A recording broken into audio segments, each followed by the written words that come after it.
Okay, let's go ahead and start. So let's see, we got Brian,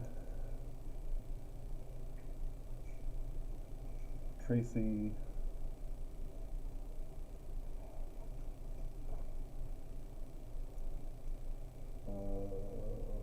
Gabriel, and that's it.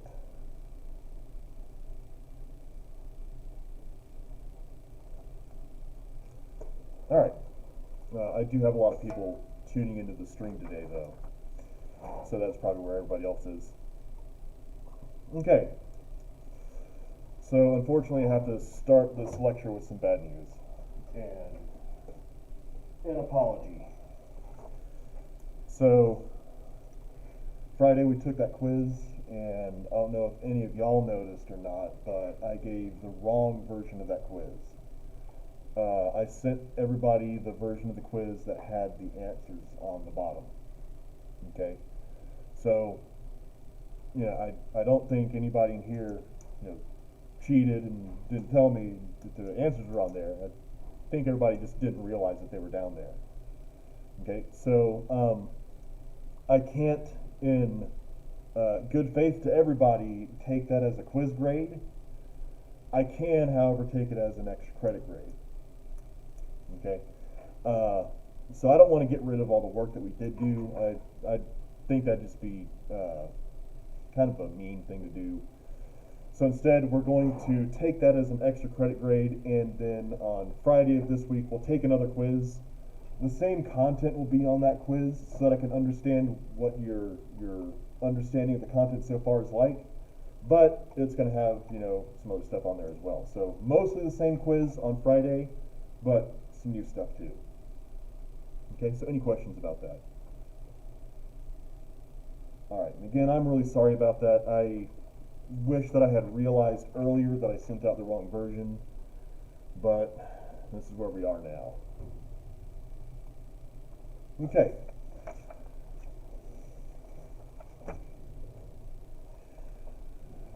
So, what we have been talking about is measures of location. So understanding where our data lies in relation to the rest of our data. So where is most of it? What's a good representation for all of our data? What are the numbers that are outside of most of our data? So our outliers. Okay? And to add to this toolbox, we have standard deviation. So standard deviation says that, yeah, mean or median or mode, those are good. They can show us some ideas about where our data generally lies, but it can't tell us very well. A standard deviation basically takes that mean and makes it into a range of numbers. So if we think about our normal distribution,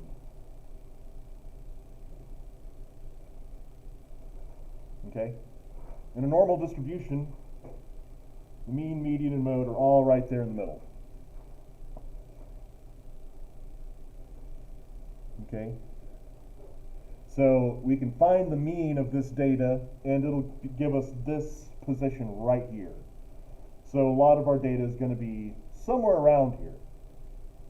Okay? It's not going to be exactly this data point. Some of them might be exactly on that, but I mean, most of them are going to be around this mean.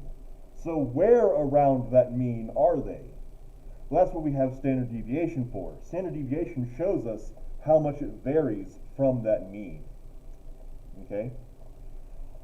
So we can go one standard deviation behind and one standard deviation in front of our mean, and it'll give us this range right here where most of our data is going to be located. It's not all of our data, it's just most of it. It's what we can expect out of most of our data. Any questions? Okay, so before we actually get into standard deviation itself and how to calculate it, we need to go over some symbols. Okay? Some of these we've already seen before. N.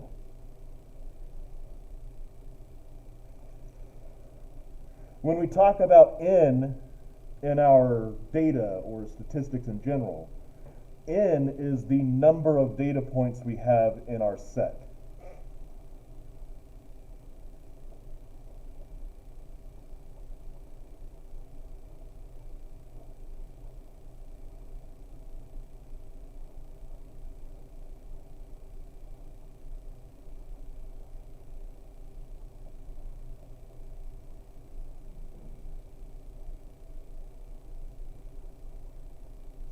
Okay?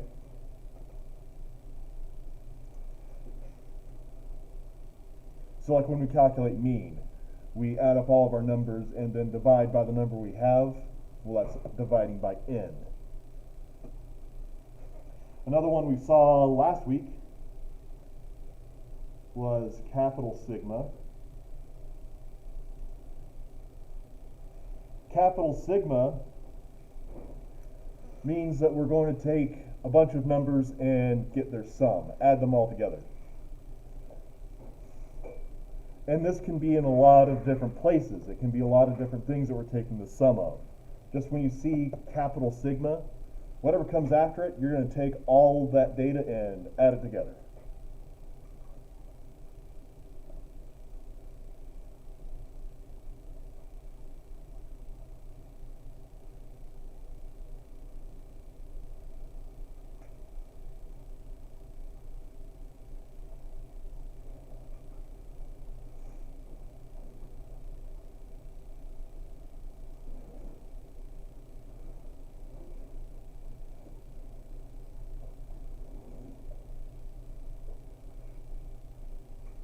Okay? And then we also have x. Now when we see x in statistics, what we're talking about is just any data point. When we're looking at our data, typically we'll have a table. So for instance, over there on the whiteboard to my left, we have a table at the top called observed values. And L1 is our just standard data. It's our X. And then L2 is, maybe it's a weight or something like that. I can't actually read that far what it is represented, but it's Y. But our just normal data, if we have just a single string of data, it's X. And X can be any point in that data. So it could be 23, it could be 24, it could be 31, it could be 40, it could be 48. Okay? So it's any data point in our set.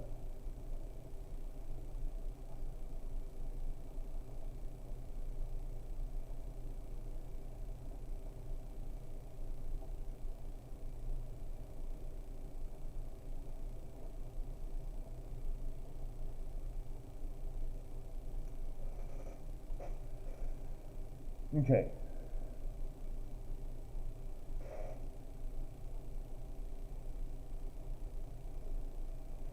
Now we need to start making distinctions. So remember that there are two ways that we can think about our data. Two ways that we can gather it. We can either gather a population or we can gather a sample. So what is a population? What does that mean for our data? Yeah, it's everything. So if we wanted to know the heights of people at Sul Ross, and we wanted a population, we would have to take the height of every single person at Sul Ross. Okay? Now, a population can also be something like everybody in this classroom. So we could take the heights of everybody in this classroom, and that would be the population of this classroom. Okay? Now, what is a sample? Yeah, you just take some of the data in that the population.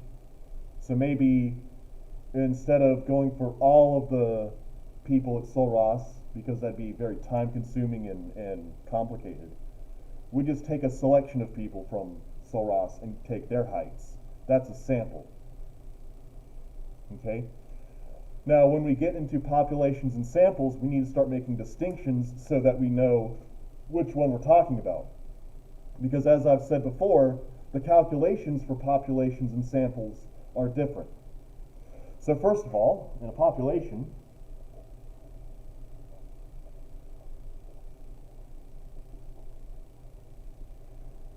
when we talk about the mean of a population, we call that mu, lowercase mu.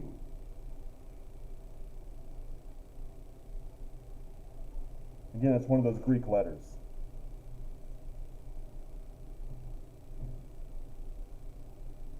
Okay, so again, mu, when you see it, it's the mean of a population. And its standard deviation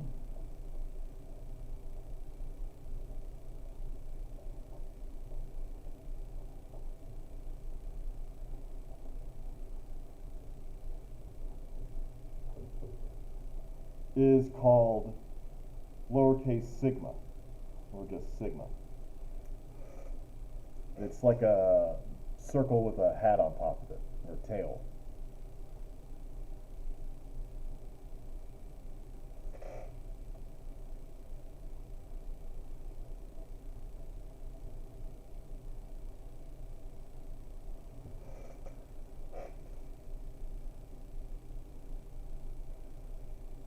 Okay?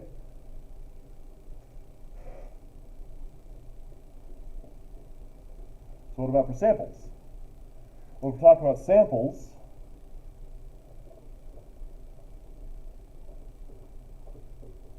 the mean is called x bar.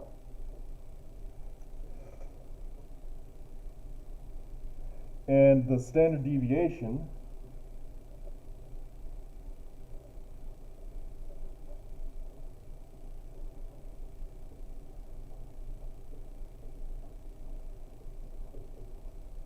is called S.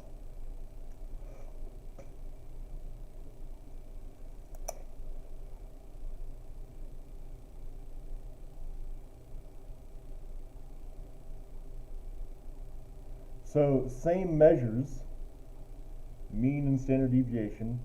We can measure mean and we can measure standard deviation for a population and a sample, but we call them different things so that we can understand what we're talking about. Is it a population or is it a sample? I'll just add this in here real quick. Again, it's called X bar.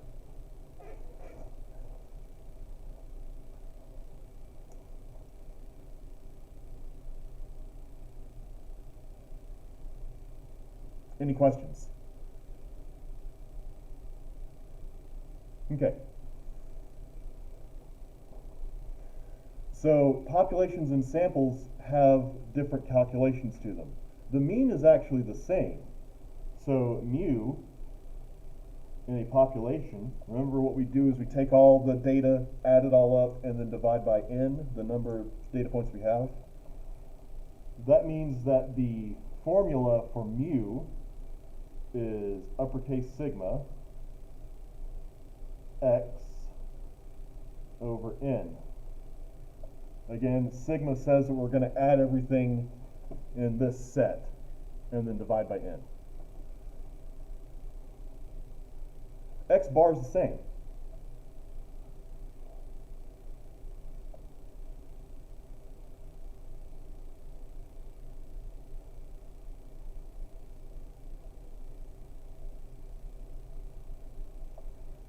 The important thing is that we need to know which one are we talking about. Is this the mean of a sample or is this the mean of a population? Because that has some impacts on how we look at our data and how we calculate. Standard deviation for each of these actually does have quite a significant difference.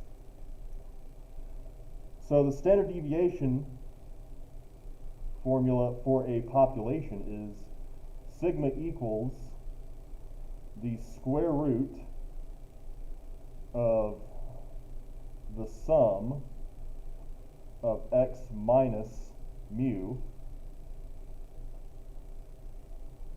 squared all over n.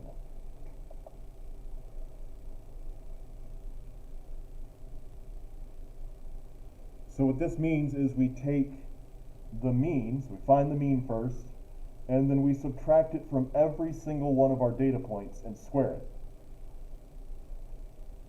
Once we've done that, we take all those new numbers and add them together and then divide by n.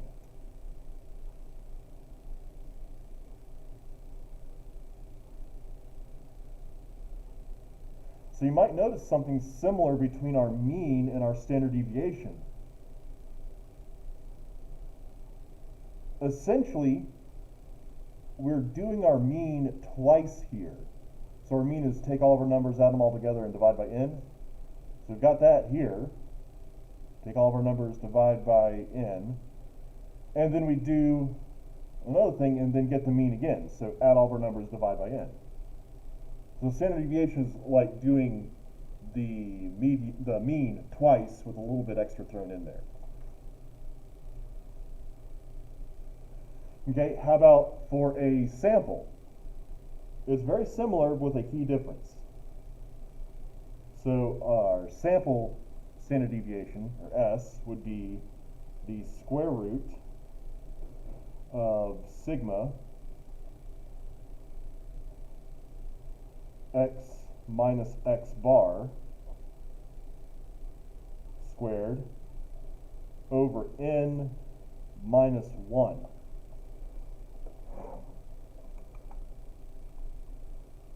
So instead of being over n, it's over n minus 1.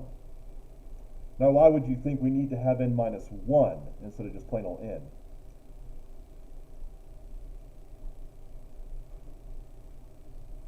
What's the difference between a sample and a population?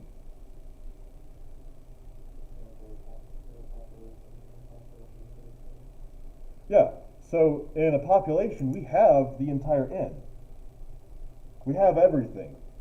Remember, a sample is trying to take just a few people or a few data points and project their results to the rest of the population. So we don't have the entire n. We've got part of it. And so that's how that figures into our sample standard deviation.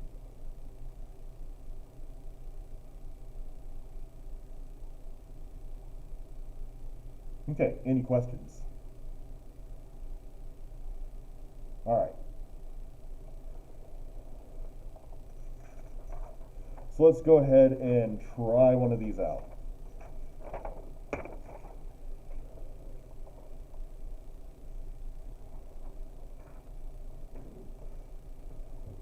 So I've got an example here that I pulled from online.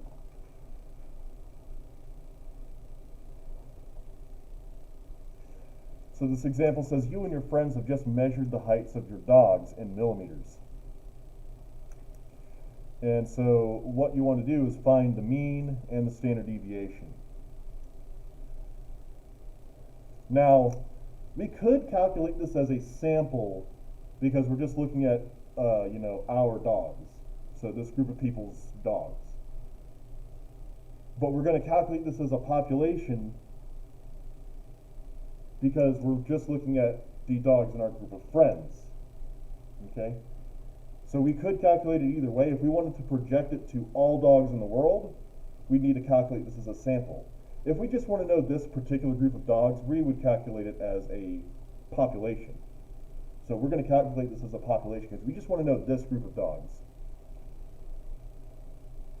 So remember that for a population, we have mu for our mean, and that is the sum of all data points divided by n. And our standard deviation formula is lowercase sigma equals the square root of the sum of all data points minus mu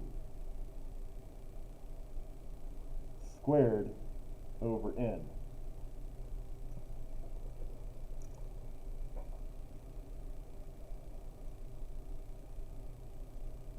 So let's get some data points in here. So after measuring these dogs from paw to the top of the shoulder, we get in millimeters, 600 millimeters, 470 millimeters, 170, 430, and 300.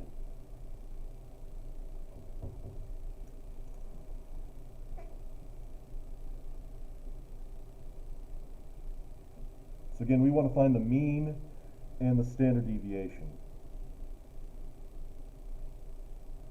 Okay, well, we all know how mean works. Add up all these numbers, so sigma x, divide by the number there are, so divide by n. So let's see what we get here. 600 plus 470 plus 170 plus 430 plus 300, we get 1,970. So sigma x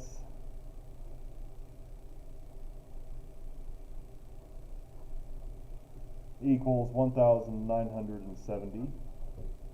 And now we need to divide that by n.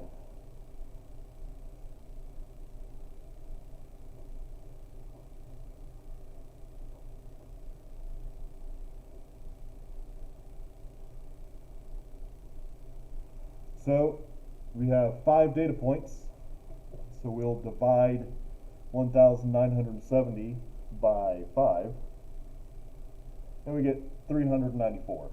So there's our mu.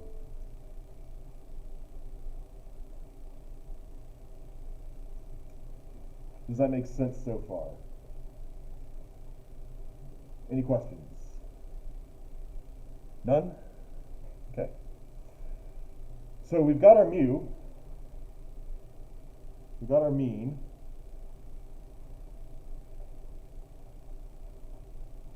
that's one half of this problem. Now we want to get our standard deviation. So standard deviation, we start with our mu, and we subtract it from each of these data points. So x minus mu means we take each of these data points, subtract our mean. So let's see what we get.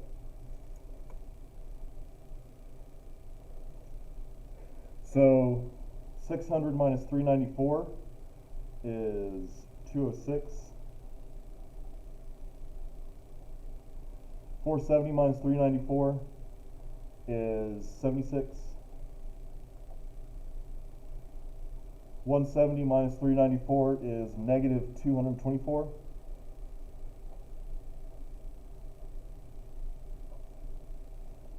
$430 minus 349, I'm sorry, 394 is 36.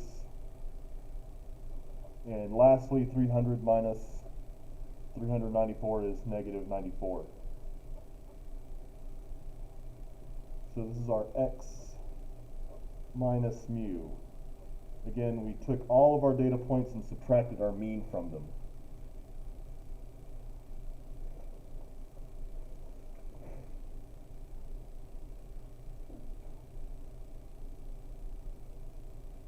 Okay, looking back up at our formula, after we get x minus mu, we need to square it. So all of these numbers are going to get squared.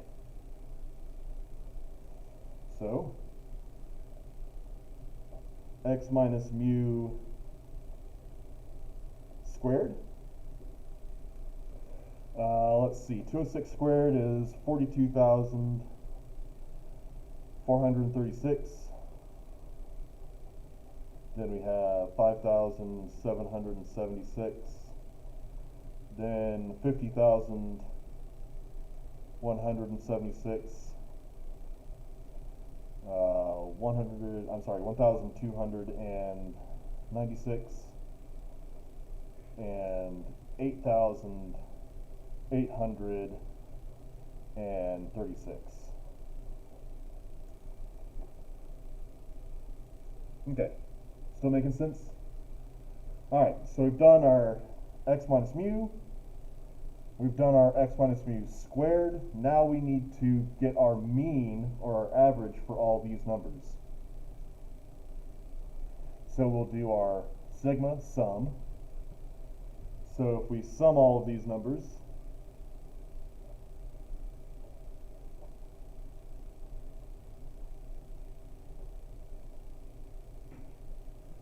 we get 108,520.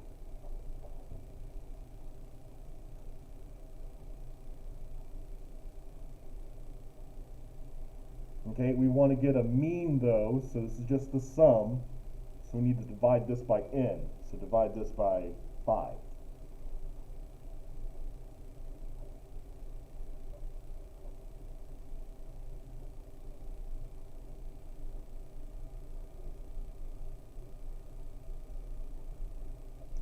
Okay, so if we divide that by 5, we get 21,704.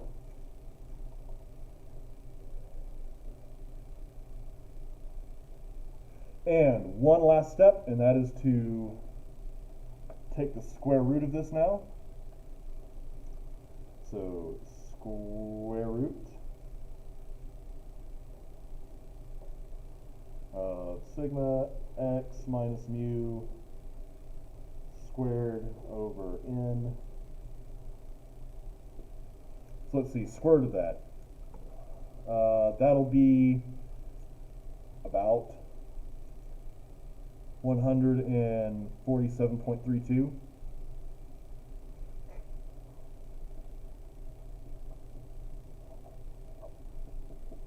It keeps going, obviously. But since we're talking about millimeters here, we ought to just use a rounded number for our standard deviation. So we're going to say that sigma equals the nearest millimeter, so 147. Okay?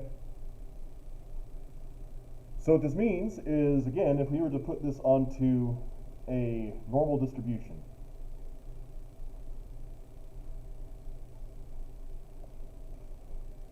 our mean is right here in the middle. And again, our mean that we calculated was 394. So most of the heights of these dogs in this group are going to be somewhere around 394. Where are they around that number? That's our standard deviation. So from here, we can go up one standard deviation, which means that we're going to take this number and add our standard deviation number, so 394 plus 147. And that gets us to this point, which is 541.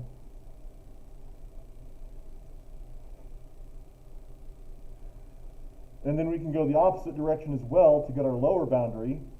So instead of adding 147 to our mean, we're going to subtract it to go down this way. So 394 minus 147 is 247.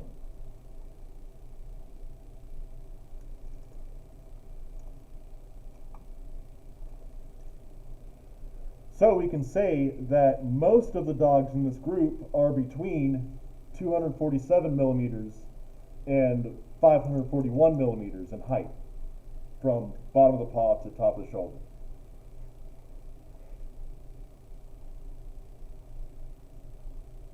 Does that make sense? And in fact, if we look at our data, yeah, most of these fall in that range. 170 is kind of outside of that range. You know, it's a really, really tiny dog. I think the example says it's a dachshund. That's a dachshund or a wiener dog. So he's out here somewhere in this area that does not have a lot of data in it. Then we also have 600, which is something like a Rottweiler or something. a really taller dog, and he's over here above this range. But those are the outliers. Again, Dachshund is a very, very short dog. It's not typical, so it doesn't fall inside of our typical range. Something like a Rottweiler or a Great Dane or an Irish Wolfhound, they're really, really tall dogs, so they fall outside of that range as well. They're outliers. So most of our data falls in here, and that makes sense. Remember that what this curve represents, as it gets higher, that's more and more and more data points that fall with that value. So in this hump, there's a lot of data points that fall with these values. Over here on these tails, there's not a whole lot of data points with those values. So again, Dachshunds and Wolfhounds. Does this make sense? Yeah? Any questions? Okay. So let's try sample then.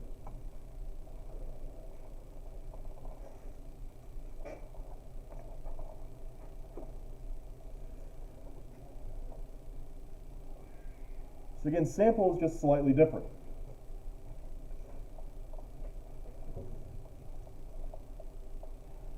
We'll do the same thing. We'll find mean and standard deviation, but for a different set of data.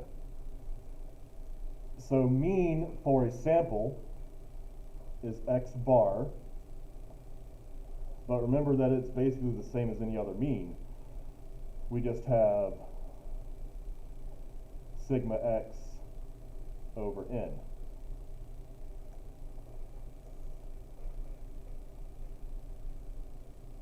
The formula for standard deviation is a little bit different though. So standard deviation is S equals the square root of the sum of x minus x bar squared all over n minus 1. That's the difference, is that minus 1.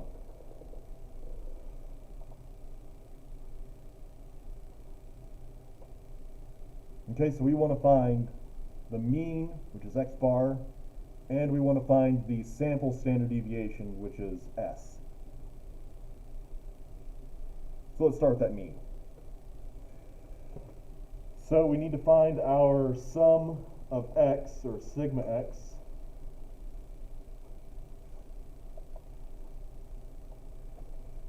oh, I should give us data, shouldn't I? So this one says a sample of 4 students was taken to see how many pencils they were carrying. Again, this is a sample. This is not all the students in that school. It's not all the students in a particular class or anything like that. This was 4 students who were selected. And so the number of pencils each one of them had was 2, 2, 5, and 7. So again, let's find our mean. So sigma x is just going to be add up all those numbers, 2 plus 2 plus 5 plus 7. That's going to give us 16.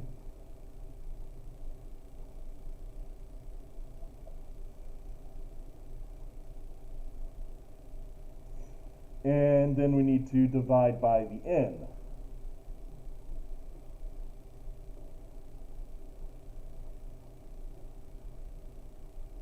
So what is our n?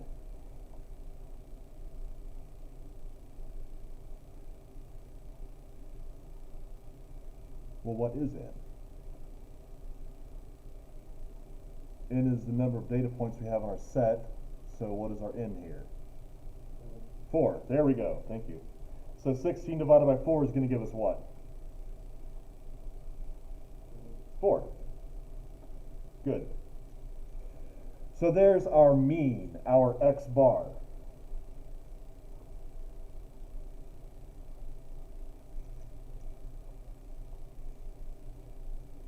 Okay, so that's 1/2 this done. Now we need to find our standard deviation. So the first part in that is x minus x bar. That part in the parentheses. Remember, we always do parentheses first. So x minus x bar let's see, that means we need to take each of these data points and subtract the mean. So 2 minus 4 gives us what?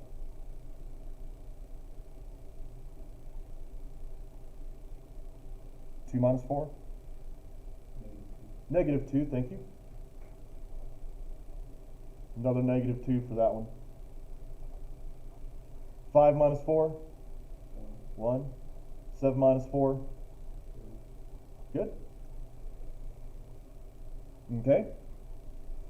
So now we move on from parentheses to exponents.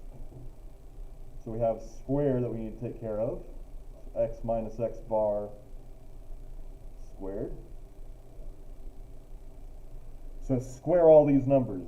Negative 2 squared is what? Not negative 4. Positive 4, because a negative times a negative is a positive. Okay? Same thing with this negative 2. It's another 4. 1 squared? 1. 3 squared? 3 times 3? 9. So there's our squared values, and now we need to sum them.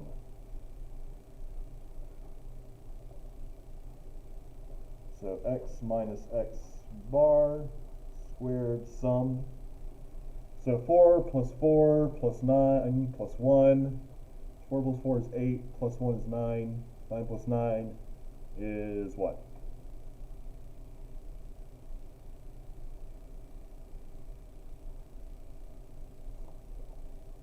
All these numbers summed together give us 18.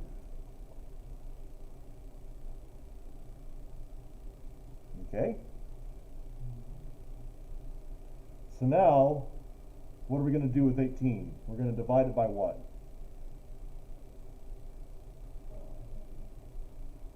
By what?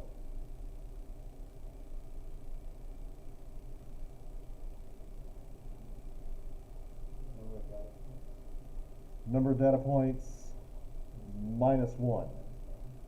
So remember, for a sample, we can't just use n. We have to use n minus 1 to make it fit a sample. So our n currently is 4, minus 1 is 3. So divide this by 3, you get 6.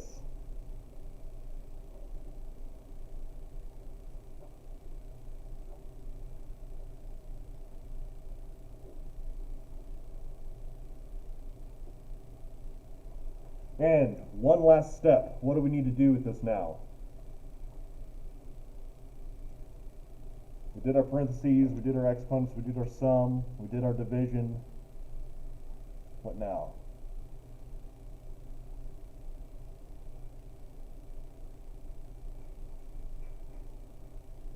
Everything here is done.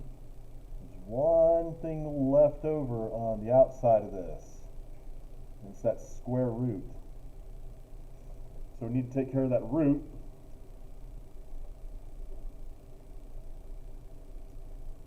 So sigma x minus x bar squared all over n minus 1.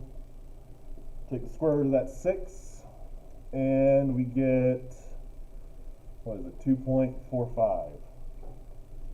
So square root of 6 is about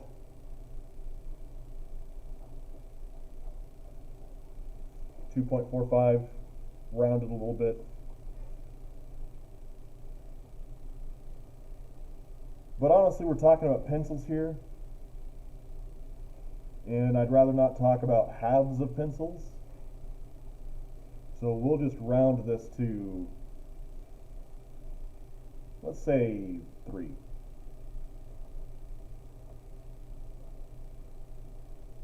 Let's do 2, since it's, yeah, 0.45. Okay, so we were going to say that our standard deviation is 2. So again, if we think about this on our normal distribution,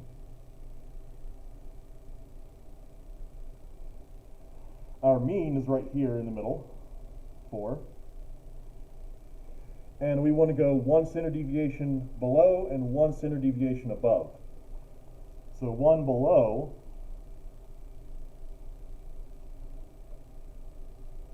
Again, what do we do to get this? We take our mean and subtract what?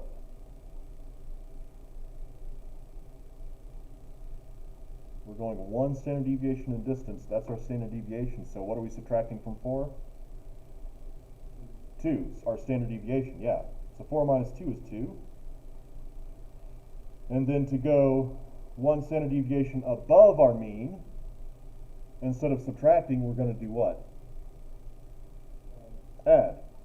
So 4 plus 2 is 6. So yeah, the average student is going to have 4 pencils, but that's just our single straight line, okay, average. A lot of students are not going to fit that model. If we add in this standard deviation, we can say, okay, most students are going to have anywhere from 2 to 6 pencils. And that's a much better fit for our model here, because as we can see up here in our data, yeah, most of that fits. We just have one outlier here in our data that's, above 6.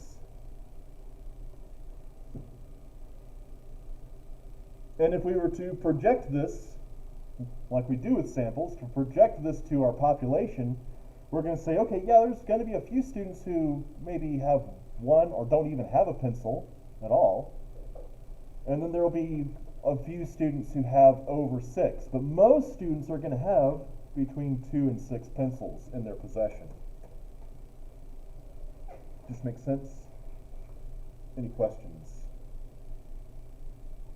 None? Okay. So there's standard deviation. Again, it's a way of showing good fit for our data. In fact, for this one, I think we could say that about 70% of our data falls into that. Actually, no, that'd be 75% of our data falls in here. Okay. So, that'll do it for today. Remember that Friday we're going to be having a quiz, so be prepared for that. Same thing as last week, just probably add standard deviation, one more thing. But that's it. So I hope you have a good day, and I'll see you on Wednesday.